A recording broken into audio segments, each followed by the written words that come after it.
మామూలు చంద్రకాంతి వెన్నెల పున్నమి నాడు భూమండలం అంతా పడుతుంది, అక్కడక్కడ అది కనపడదు. కానీ హిమాలయ పర్వతాల మీద పడిన వెన్నెల బ్రహ్మాండంగా ప్రకాశిస్తుంది. ఎందుకని?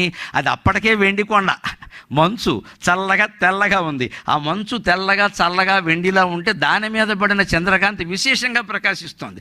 అదే మన హైదరాబాద్ అబిడ్సి జంక్షన్లో చంద్రకాంతి పగితే బస్సు హారన్ మోజుల్లో మనకేం వినపడదు. ఒకే చోట చంద్రకాంతి పక్షపాతం ఏం లేదు. అబిడ్సి జంక్షన్కిను హిమాలయ పర్వతానికి చంద్రుడికి భేదం తెలియదు. పడ్డాడు ఒక చోట, సరిగ్గానే పడ్డాడు. అక్కడ మంచు మీద వెండి మీద పడడం వల్ల బాగా ప్రకాశించాడు. ఇక్కడేమో జనం మీద పడడం వల్ల, చెత్త మీద పడడం వల్ల ఆయన ప్రకాశం కనపడడం. ప్రకాశమే, మనకు కనపడడం లేదు.